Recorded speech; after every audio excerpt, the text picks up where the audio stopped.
Yes, sir. My question is about oil from the North Slope of Alaska. Yes, sir. Why don't we sell it to Japan, and what would be the implications of doing that? There is the only reason we don't sell it for Japan is the same reason why we have had tariffs and protection and foreign price supports, because of the nationalistic protectionist interest.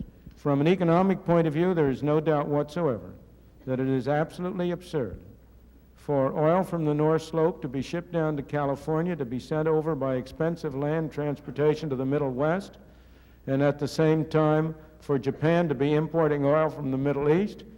If you allowed the markets to work, there would be no problem. There's no question that oil from the North Slope would go to Japan. But this is another case in which what is sensible is being prevented by erroneous governmental policy.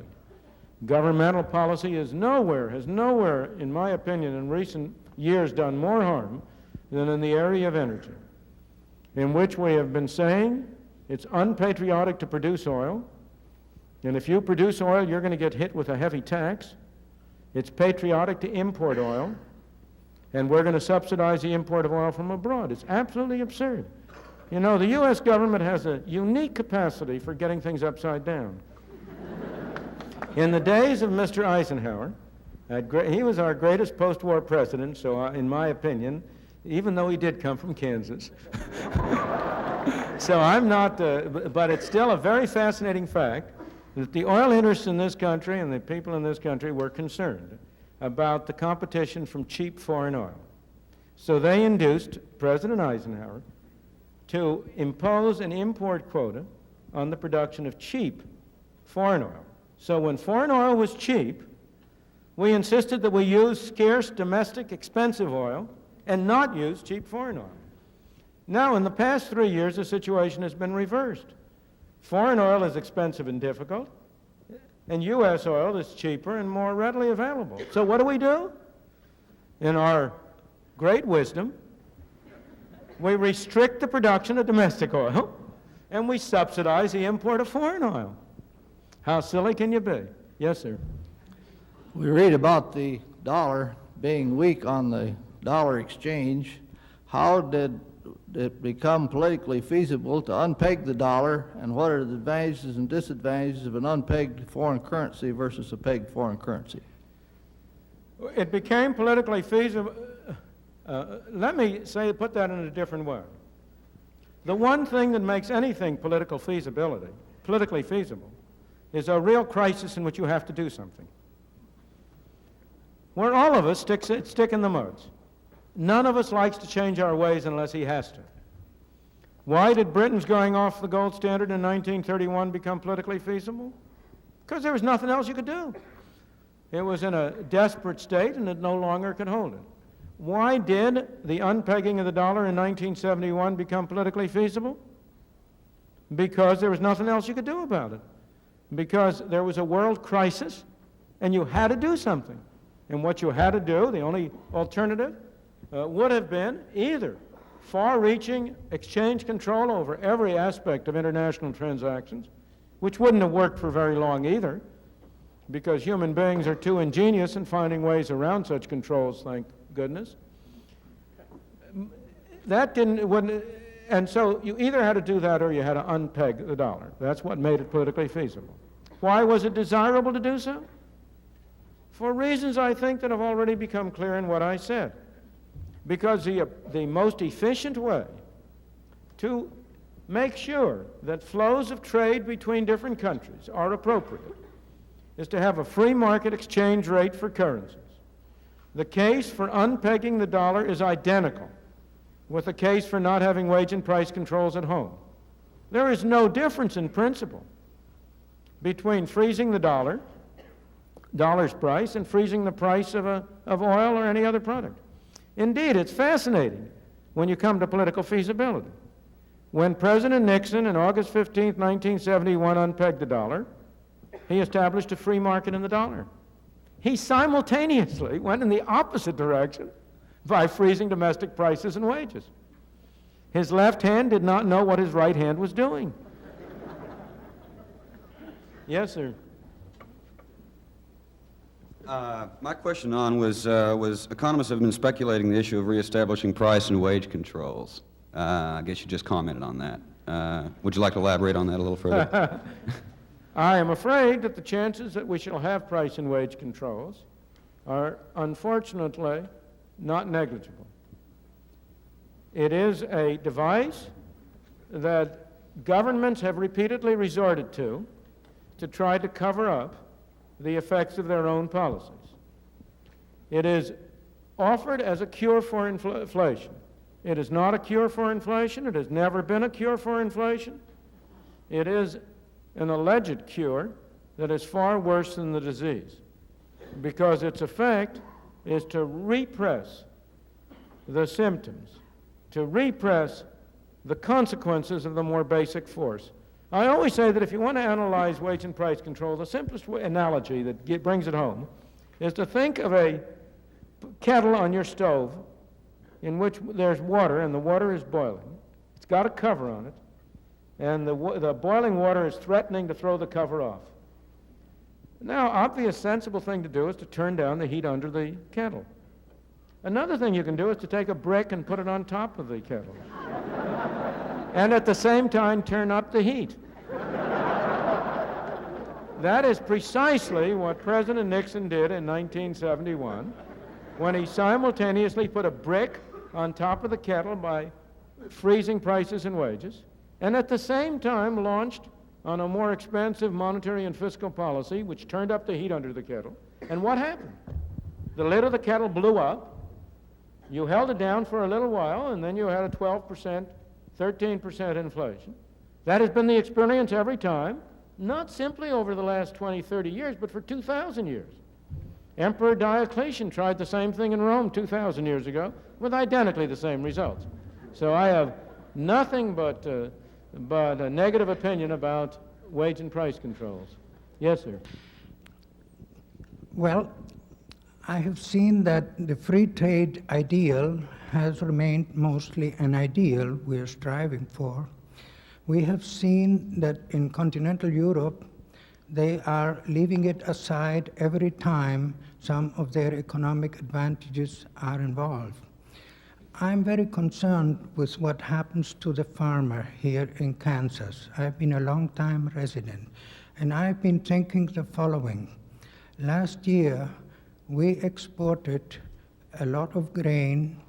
It went to Europe, and I think 2/3 went to Russia, to the Soviets.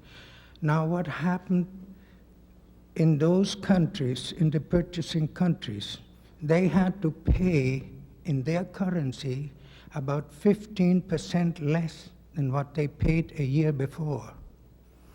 This was due to the dollar devaluation. By that situation, I figure that the Russians have received a bonus of maybe $1.5 billion, which inflation has paid for. In other words, the American taxpayer. So what would you think, Dr. Friedman, if somebody came up with an innovation, with an idea to establish an offset, an equalization for this bonus of the dollar devaluation to people that buy in Rotterdam, to people that buy in Russia? I think it would be a very bad idea. I would say, Dr. Friedman, it would require no bureaucracy whatsoever. It would be handled by the bank that receives the payment drafts, and then this money could genuinely be given to the farmer, out of whose hide it was taken in the first place. It was not taken out of the hide of the farmer. I beg your pardon. A market is a market. You know, I did not hear any complaints from farmers at the time that farm prices were abnormally high. Did you? What is this? Are we going to have a game of heads I win, tails you lose? Agriculture is an industry like every other industry. The farmer is an entrepreneur and a businessman. He is in a business which has a characteristic feature of having a fluctuating income. Obviously, in going into that business, he takes into account the fact that some years his income will be high and some years his income will be low. I do not believe it is true, as you say, that anything has been taken out of the hide of the farmer. On the contrary, if we take the experience of the United States over the past 20 years, we have had enormous governmental subsidies to the farmer. Now, the farmer hasn't benefited from that. Let me go slowly. You see, the problem with all of these things like you're describing is that they never have the results that the well-intentioned people who propose them intend to have. What is the effect of spending a lot of money trying to help the farmer? The effect of it is, first of all, to encourage more people to be farmers than otherwise would. Second of all, to make costs of producing agricultural products higher than they otherwise would be, because the counterpart of this is that you take land out of cultivation. It has a lot of side effects which eat up a large fraction of the gain, but that doesn't reduce the cost to the taxpayer. The taxpayer has paid twice. He has paid in the form of higher prices for his food than he need have paid, and he has paid second in the form of the taxes. Now, so far as the Russian case is concerned, I believe you have to be very careful here. I think we should allow the Russians freely to buy all the agricultural products they want, provided they pay for it with their own money, out of their own pockets, and we don't subsidize them. The real problem with the Russian purchases is that in large part it has been subsidized by loans from Western countries. Insofar as those loans are made by private people, that's their business. They're risking their money. Insofar, however, as they have been government guaranteed, as they often have, I am opposed to that. I do not believe that we ought to guarantee loans to the Russians. But then I think we ought to say, okay, if the Russians want to buy wheat, fine. So far as the common market is concerned, they have engaged in agricultural protectionism on a large scale, as you say. They are making a mistake to doing that. They are already suffering by paying a higher price for their agricultural products than they need to. We ought to encourage them to reduce their barriers, of course, on trade. But I think, how many times have you and I heard the story that here is a particular government reform which will not require a bureaucracy? I'm sorry, sir, there is no such animal. I stand corrected with pleasure. Thank you.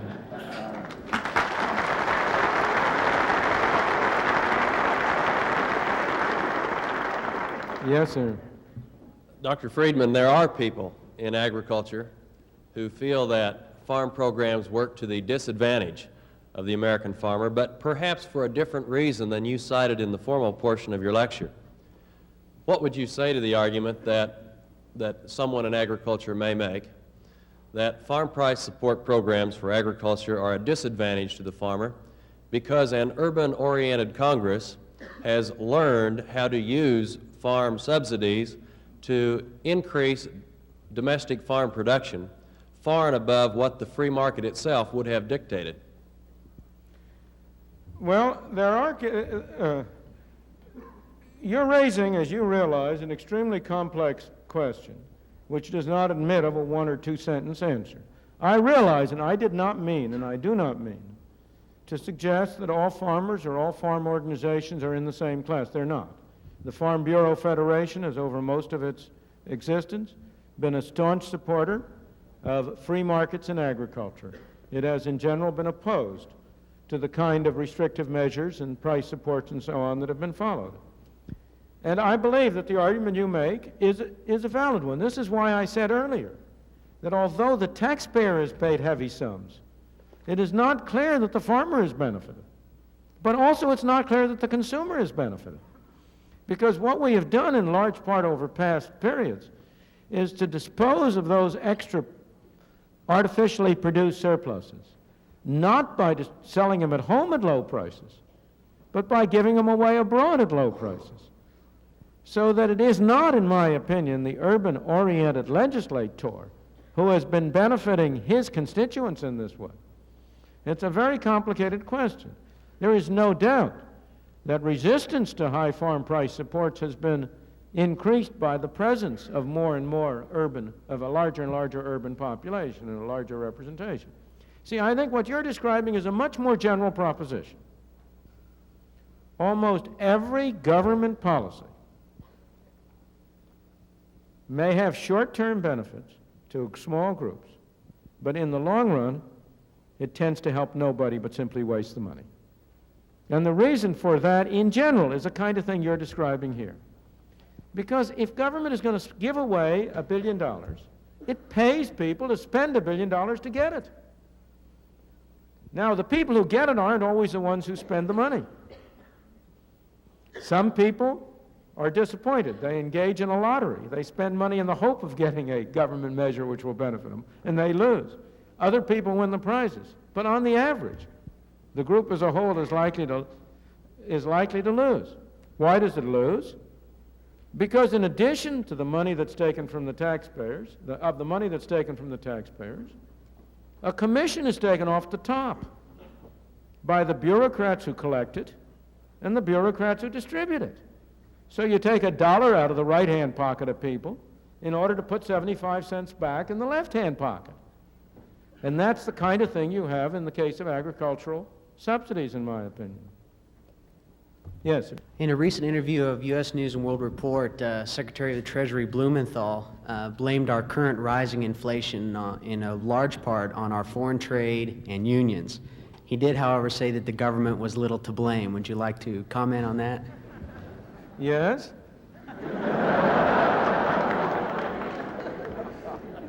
Unfortunately, it is one of the defects of our political system that we always put a Secretary of the Treasury and other high government officials into a position in which, when they make public statements, they are almost driven. Well, what's the word I want to use? I want to use a polite word, equivocate. Secretary Blumenthal knows as well as you and I do that inflation does not come from trade unions. That doesn't mean that trade unions aren't grasping. Of course they are. But they don't produce inflation for one simple reason. They do not own a printing press on which you can turn out green pieces of paper. The only such printing press is in Washington. I say printing press, of course, in the modern age we do it in a more sophisticated way. We use bookkeepers and accountants and computers. But it comes down to the same thing. Inflation is made in Washington because only Washington can create money. And any other attribution to other groups of inflation is wrong. Consumers don't produce it. Producers don't produce it. Trade unions don't produce it. Foreign sheiks don't produce it. Oil imports don't produce it. What produces it is too much government spending and too much government creation of money and nothing else. Yes, sir.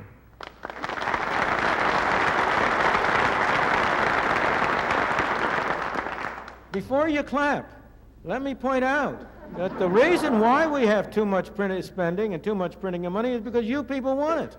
You and I. We're citizens. We run this country. If Congress has been voting higher and higher spending, why? Because it has been politically profitable for them to do it. If they have been voting higher spending and not voting the higher taxes to pay for it, why? Because it's been politically profitable to do it. We would all like to get something for nothing.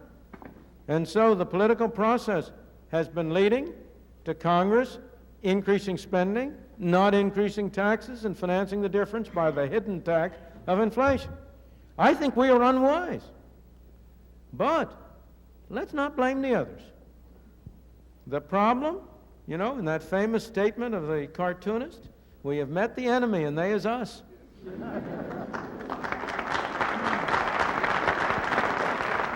Yes, sir. If we lower our government's tariffs, what will happen to our unions? Which unions? Those unions that are in export industries will benefit. Those unions which are in industries which at the moment could be substituted for by imports would lose.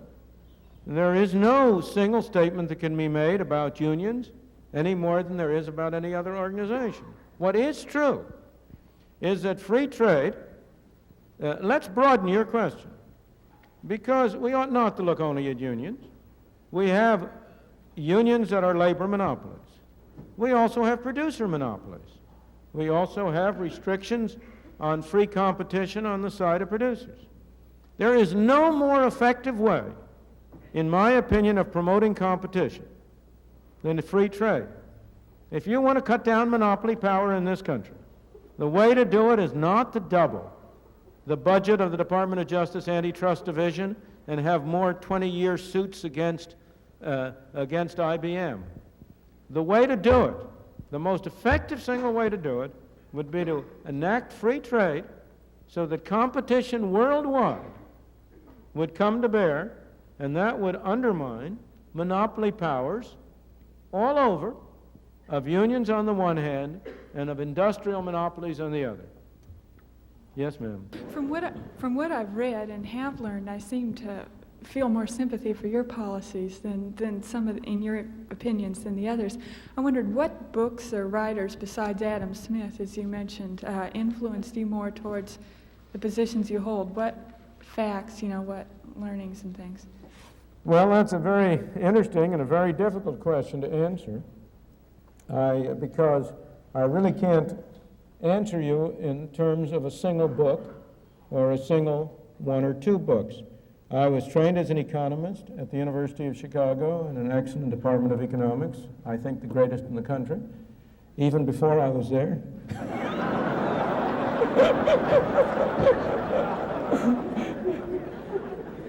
And it's an interesting thing that professional economists in general, in their professional work, are led by a study of the way in which a market operates to be far more sympathetic to the use of the market than are most other groups. The great books in this tradition, after Adam Smith, are, of course, the works of David Ricardo, John Stuart Mill, Alfred Marshall, and coming down to the present day, Frank Knight, Friedrich Hayek, Ludwig von Mises. You have a great series of books, in Britain, Lionel Robbins, John Jukes. It's very hard to name just one or two. I think one of the most important of all the books that influenced a lot of people, myself included, was Friedrich Hayek's book, The Road to Serfdom, published in 1944. And it remains a powerful and compelling book on what I think is not so much in the area of free trade as in the broader problem, the major problem of our time. Yes, sir. In your formal lecture, you mentioned the dollars and the yen and how they should try to equal. How long would this take, and what about the steel worker who is now being laid off? What will happen to this person? Well, in the first place, it takes a very short period of time. The foreign exchange market is a very free and volatile market. With respect to the steel worker that is laid off, that is a problem that should not be related to international trade. We want to have an economy and a society in which you have flexibility, in which people shift from producing one product to producing another if demand changes. If the public at large suddenly decides that they would like to buy one kind of clothing instead of another kind of clothing. If people decide they don't want to have their hair cuts, what should be done about the unemployed barbers? And so on down the line. And the answer, I believe, there is, in the first place, we now have mechanisms, in my opinion, a unduly complex and extensive set of mechanisms to take care of people who are temporarily displaced on this ground. In my opinion, our present mechanisms are unwise, and what we should have from this point of view is a general provision all over to make sure that nobody is in distress. One steel worker may be a real problem, another may have immediate other sources of income which displace it. We ought not to have any program for steel workers. We ought not to have any program for barbers. If we're going to have a program, we ought to have a program to help anybody who is in distress. I've discussed this at some length in connection with proposals for a negative income tax elsewhere, and in my opinion, that would be an effective and ample solution to the problem. Yes, sir. Dr. Friedman, we recently had a guest convocation. I should say that we're going to have to close this off. Let's make this the last question, if we may. I just realized on my watch that we were running overtime. We recently had a guest convocation speaker in the name of Jane Fonda who spoke to an overcapacity and I might say enthusiastic crowd regarding the fear of big business in influencing government decisions and running the world virtually. And I would say that she influenced a lot of people here, and although her speech might have been alarmist, there seemed to be quite a bit of credibility to it. Could you have some comment as far as what you feel? Sure. There's a great deal of merit in the position she was taking. One of the reasons, you must distinguish sharply between being pro-free enterprise, which I am, and being pro-business, which I am not. Those are two different things. The reason I am pro-free enterprise, the reason I am for a free market on a political level, is primarily because I believe the problem in this world is to avoid a concentration of power, to have a dispersal of power. That unless we have a dispersal of power, we will not be able to maintain a free society.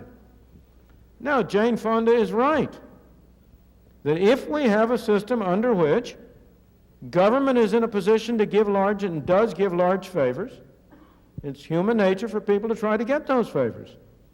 Whether those people are large enterprises such as the oil industry or the automobile industry or the steel industry, or whether they are small people like the farmers who are driving tractors around Washington, or whether they are representatives of other special groups. And in my opinion, the only way you can prevent that and make sure that businesses operate in the public interest is to force them to engage in competition one with the other. So that she is right insofar as she says there is a great danger of having large, small, and in-between corporations exert undue influence on government. Where people like Jane Fonda go wrong is in not recognizing what the answer is. They think that the cure to big government is to have bigger government, except with them running it instead of the people who now run it.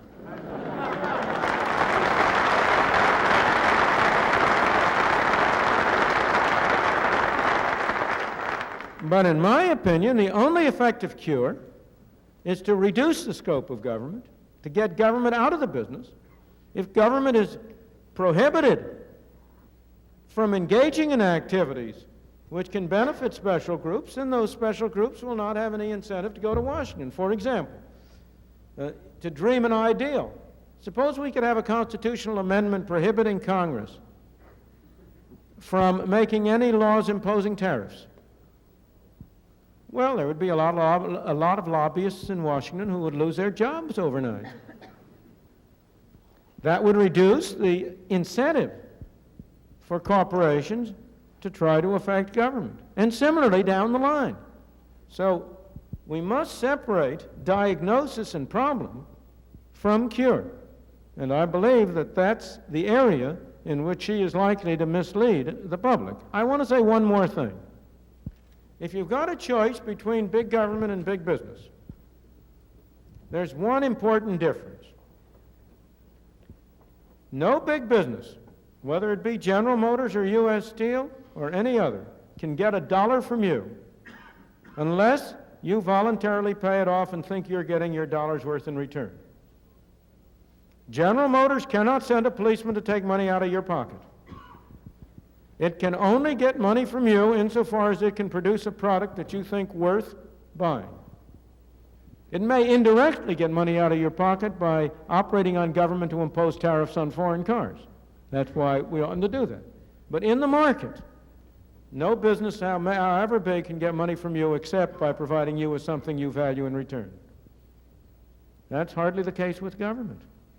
Big government can send a policeman and take money out of your pocket, whether you believe you're getting your money's worth or not. That's an enormous difference. It's a difference between freedom and coercion, and it's a difference that we can only maintain if we keep down the size and scope and role of government. Thank you.